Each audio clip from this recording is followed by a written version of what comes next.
दिल्ली के मुख्यमंत्री अरविंद केजरीवाल ने बुधवार को कहा कि देश के हर एक बच्चे के लिए शिक्षा जरूरी है। शिक्षा से हर परिवार अमीर बनेगा। देशवासियों के लिए मुफ्त इलाज जरूरी है। भारत का हर नागरिक हमारे लिए अहम है। देश के कोने कोने में अस्पताल और स्कूल की व्यवस्था होना जरूरी है। दोस्तों, भारत एक महान देश है। हमारी सभ्यता, भारत की सभ्यता बहुत पुरानी है, कई हजार साल पुरानी है। और एक समय ऐसा था जब भारत का डंका पूरी दुनिया के अंदर बजा करता था। हमें भारत को वापस दुनिया का नंबर 1 देश बनाना है। We have to make India great again. तो आज हम एक राष्ट्रीय मिशन की शुरुआत करने जा रहे हैं और उस मिशन का नाम है मेक इंडिया नंबर 1। 130 करोड़ लोगों को इस मिशन के साथ जोड़ना है। इस देश के हर नागरिक को इस मिशन के साथ जोड़ना है। इस देश के हर नागरिक का सपना रहा है कि भारत को दुनिया का नंबर 1 देश बनाना है।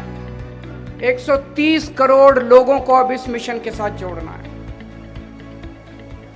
आजादी को 75 साल हो गए। इन 75 सालों में हमने बहुत कुछ पाया। भारत ने बहुत कुछ हासिल किया, लेकिन लोगों के अंदर एक गुस्सा है, लोगों के अंदर एक क्रोध है, लोगों के अंदर एक प्रश्न है कि इन 75 सालों के अंदर कई ऐसे देश हैं, छोटे छोटे देश हैं, जो हमारे बाद आजाद हुए और हमसे आगे निकल गए।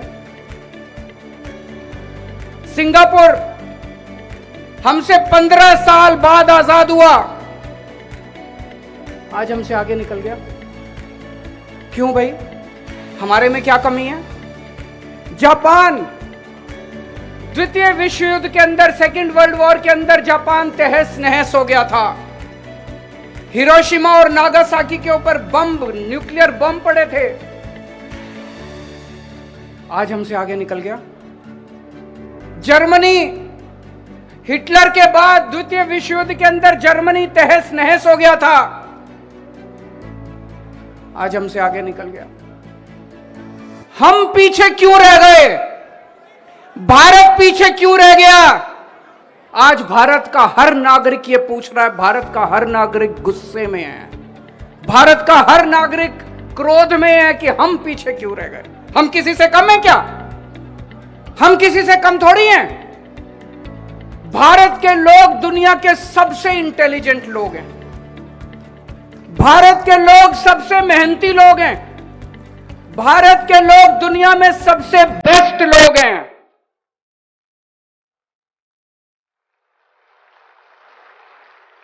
फिर भी हम पीछे रह गए। भगवान ने भारत को सब कुछ देने में कोई कसर नहीं छोड़ी। सब कुछ दिया है भगवान ने हमें। भगवान ने हमें नदियां दी, पहाड़ दिए, जड़ी बूटियां दी, फसलें दी, समुद्र दिया। क्या नहीं दिया भगवान ने? इतना विशाल देश। और जब भगवान ने इंसान पैदा किया तो सबसे इंटेलिजेंट लोग भगवान ने इंडिया में पैदा किया। फिर भी हम पीछे रह गए। फिर हम पीछे क्यों रह गए? भारत आखिर पीछे क्यों रह गया? दोस्तों, अगर इनके भरोसे छोड़ दिया, इन पार्टियों और इन नेताओं के भरोसे छोड़ दिया, तो अगले 75 साल और पीछे रह जाएंगे। इनमें से किसी को अपना परिवार प्यारा है, इनमें से किसी को अपना दोस्त प्यारा है, किसी को भ्रष्टाचार करना है, किसी को देश लूटना है। इन 75 साल में इन्होंने अपने घर भरने के और अपने दोस्तों के घर भरने के सिवा कुछ नहीं किया।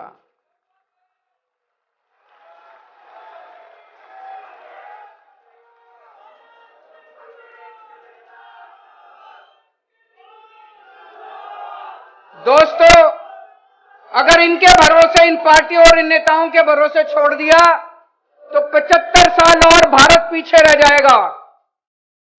कई लोग मेरे से पूछते हैं, can India lead the world? Why not? क्यों नहीं कर सकता इंडिया लीड? हमारे पास, हमारे देश में बेस्ट इंजीनियर हैं, बेस्ट डॉक्टर हैं, बेस्ट वकील हैं, बेस्ट साइंटिस्ट हैं, बेस्ट किसान हैं। किस चीज की कमी है हमारे देश में?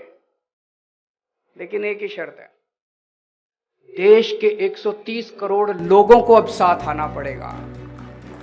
अब देश के लोगों को बागडोर संभालनी पड़ेगी, इनके भरोसे नहीं छोड़ सकते। देश के 130 करोड़ लोगों को, इंजीनियर, डॉक्टर, मजदूर, किसान, आदमी, औरत, अमीर, गरीब, इस जात के, उस जात के, इस धर्म के, उस धर्म के, सब लोगों को साथ आना पड़ेगा। 130 करोड़ लोगों को मिलके अब देश की बागडोर संभालनी पड़ेगी।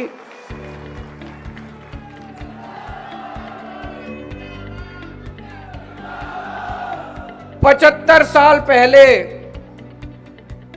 जब सारा देश इकट्ठा हुआ था तो हमने अंग्रेजों को बाहर फेंक दिया था।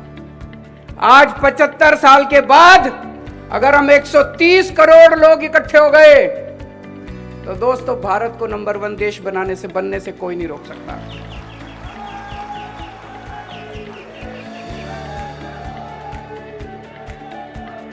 एक शर्त है, 130 करोड़ लोगों को, ये हमारा परिवार है। 130 करोड़ लोगों का हमारा परिवार है, ये एक टीम है। हम सब लोगों को मिलके एक परिवार की तरह सोचना है, 130 करोड़ लोगों के परिवार की तरह सोचना है। हमारा कोई भी बच्चा बिना अच्छी शिक्षा के नहीं रहना चाहिए। देश आगे कैसे बढ़ेगा? देश दुनिया का नंबर 1 देश कैसे बनेगा? भारत दुनिया का नंबर 1 देश कैसे बनेगा? हमें अपने हर बच्चे को, 27 करोड़ बच्चे रोज स्कूलों में जाते हैं, हमें अपने हर बच्चे के लिए अच्छी शिक्षा का इंतजाम करना पड़ेगा, फ्री शिक्षा का इंतजाम करना पड़ेगा।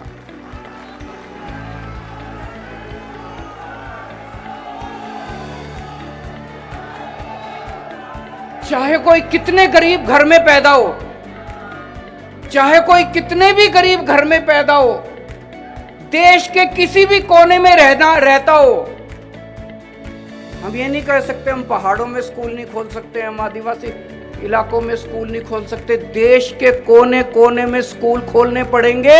इसके लिए चाहे जितना पैसा खर्च करना पड़े अपने को, देश को चाहे जितना पैसा खर्च करना पड़े, सबसे पहला काम अपने को करना है, देश के हर बच्चे के लिए अच्छी शिक्षा का इंतजाम करना है।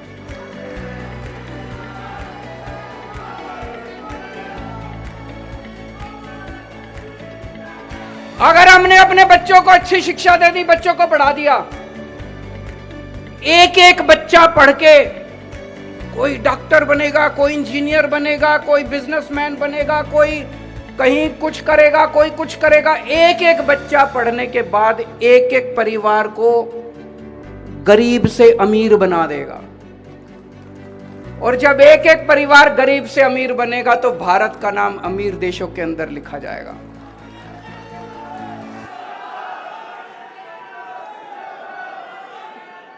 दूसरा काम अपने को करना पड़ेगा, अपने देश के एक एक आदमी के लिए, एक एक औरत के लिए, एक एक बुजुर्ग के लिए, एक एक युवा के लिए, एक एक बच्चे के लिए अच्छे से अच्छे इलाज का इंतजाम करना पड़ेगा। अगर बीमार हो जाए कोई, उसका अच्छे से अच्छा इलाज होना चाहिए कि नहीं होना चाहिए?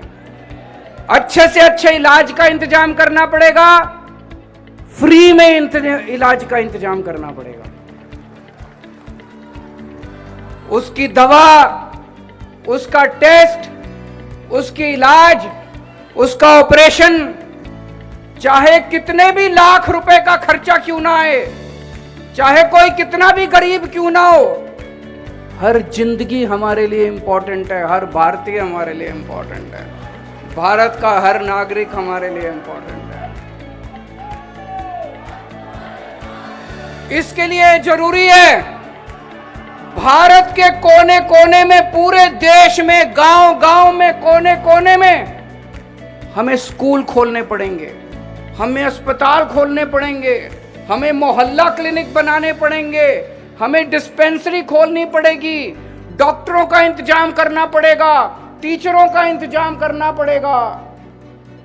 लेकिन सबसे पहली दो चीजें हमें अपने बच्चों के लिए शिक्षा का और अपने लोगों के लिए इलाज का इंतजाम करना पड़ेगा।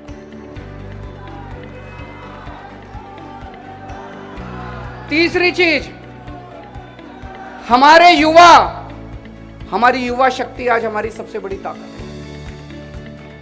आज लेकिन युवा बेरोजगार घूम रहे हैं, इनको रोजगार दिया जा सकता है अगर सही नियत और सही मैनेजमेंट हो, तो हमारे युवाओं को रोजगार दिया जा सकता है। रोजगारों को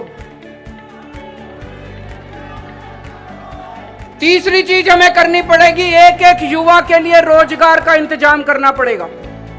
एक भी युवा देश के अंदर बेरोजगार नहीं होना चाहिए। इसके लिए सबसे बड़ी प्राथमिकता देनी पड़ेगी, एक एक युवा के लिए रोजगार का इंतजाम करना पड़ेगा। चौथी चीज, हमारे देश की हर महिला को सम्मान मिलना चाहिए। हमारे देश की हर महिला को बराबरी का अधिकार मिलना चाहिए। हमारे देश की हर महिला को सुरक्षा मिलनी चाहिए। महिलाओं के लिए बराबरी का अधिकार, महिलाओं के लिए सुरक्षा और महिलाओं के लिए सम्मान।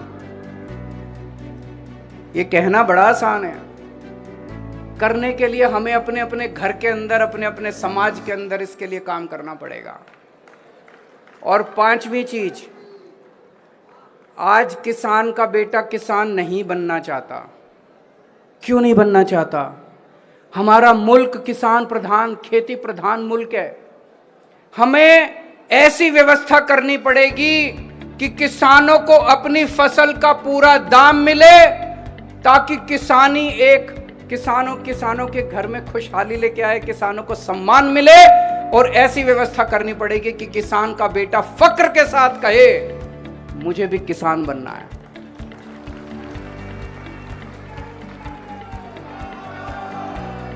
हमारे देश के किसानों को उनकी फसलों का पूरा दाम, उनकी मजदूरी का पूरा दाम देना है, ताकि हर किसान का बेटा फक्र के साथ किसानी कर सके।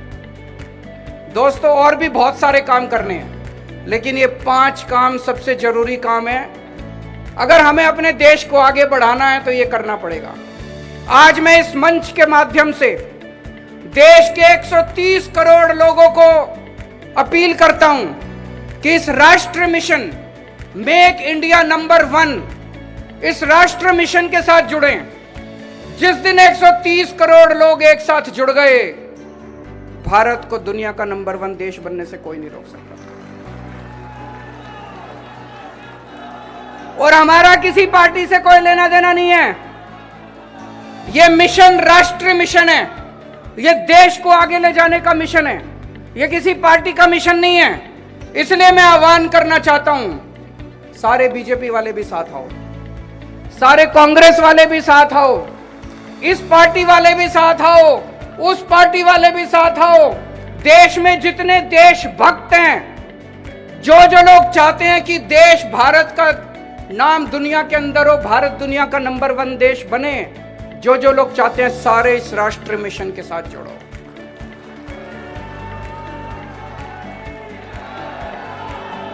और हमें अब लड़ाई झगड़े नहीं करने। लड़ाई झगड़े करके 75 साल खराब कर दिए।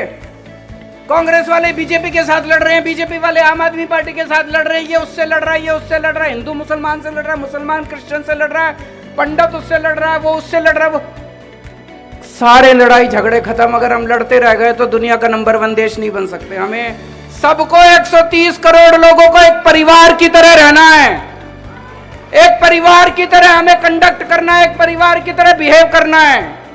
नफरत खत्म, प्यार और मोहब्बत करेंगे, एक साथ मिलके रहेंगे, मुट्ठी बन के रहेंगे, तभी भारत दुनिया का नंबर 1 देश बन सकता है।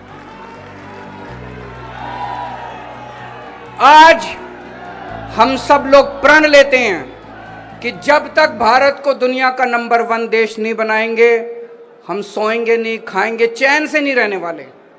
तब तक हम चैन से नहीं रहेंगे जब तक हम भारत को दुनिया का नंबर 1 देश नहीं बनाने। मैं पूरे देश में जाऊंगा, पूरे देश के कोने कोने में जाऊंगा, लोगों को जोड़ूंगा और 130 करोड़ लोगों का अलायंस बनाएंगे।